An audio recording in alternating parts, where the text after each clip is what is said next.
Hey, here's another story from this book. And it's Up Night Lights.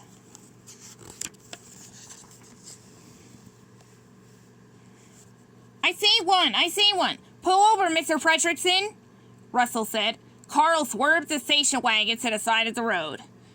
Is it a squirrel? Asked Doug as he jumped out of the car. Even better, said Russell. According to the Wilderness Explorer Guide to Flora and Fauna, it's a Japanese morning glory.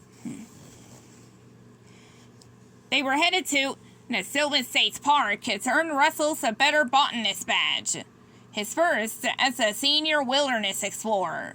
All he had to do was find and identify 10 varieties of wildflower. Only 9 more to go, he said as he took a photo with the flower. We'd better get moving then, Carl said.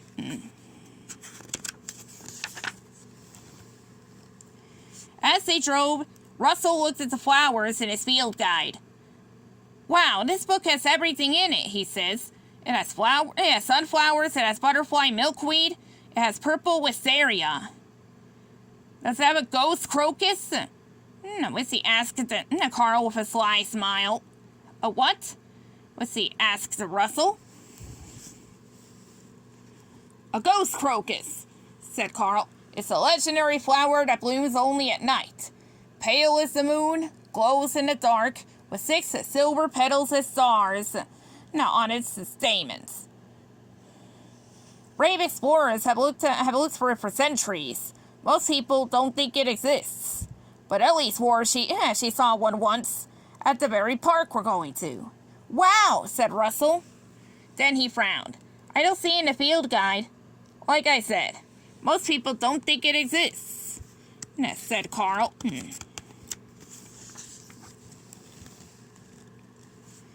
When they reached the park, it was already midday morning. It took a while to find their campsites and set up their tents. By the time they were ready to hike, it was midday. They spent the day searching for flowers in Russell's guide. By the time the sun was setting, they had found 10 varieties of wildflower. But Russell couldn't stop thinking about the ghost crocus. Please, Mr. Fredrickson, said Russell as they walked back to the campsite. Can we look for a ghost crocus? Sorry, said Carl. It's getting late. We have to get back to camp before dark. That night, they sang around the campfire and told each other ghost stories.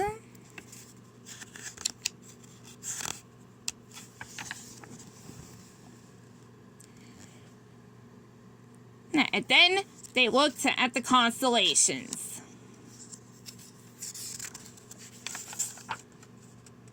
Just a second. All right, it's getting very late. It's time for bed, Carl said, opening his tent. He had forgotten all about the ghost crocus. But Russell hadn't. He couldn't sleep in knowing there was another flower he could find and identify. Hiking at night might be dangerous for a junior wilderness explorer, but Russell was a senior wilderness explorer. He knew he could handle it. Let's go, Doug, he whispered. We're gonna go fetch something. I love fetching, said Doug. The woods were a lot darker than Russell had expected. Maybe Mr. Fredrickson was right. It was getting very late. But then he spotted a soft glow. It seemed to be coming from the back of a cave. What he didn't see was a steep drop. Too late. He tumbled down into the mouth of the cave. Oh no, are you okay? Said Doug. Doug didn't hear a response from the cave, so he ran back to the campsite. Carl awoke to a wet tongue licking his face. Master! We were out in the dark looking for the ghost flower, and then he fell into the cave. What? Cried Carl. Quick, lead me to him. Down in the cave, everything went dark. At first, Russell felt alone and afraid. But then he remembered he was a senior wilderness explorer. I can handle this, he said to himself. He stood up and saw a glimmer of light. It was coming from around the corner. Russell! Someone cried. It was Carl. He had tied a rope to a tree. Let's see. No, Sam was lowering himself down into the cave. No, look, cried Doug happily. I have fetched my master and brought him back.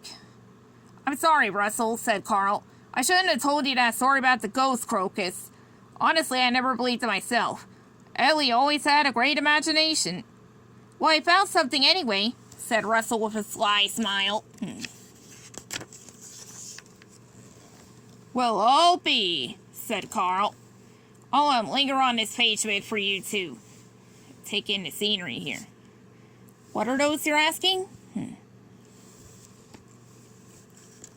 Well, we'll probably find out by the next page. Let's see.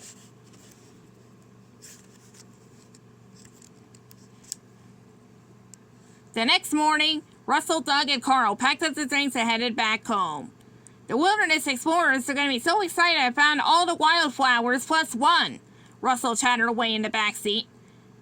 Thank you, Ellie, Carl whispered with a smile. The end.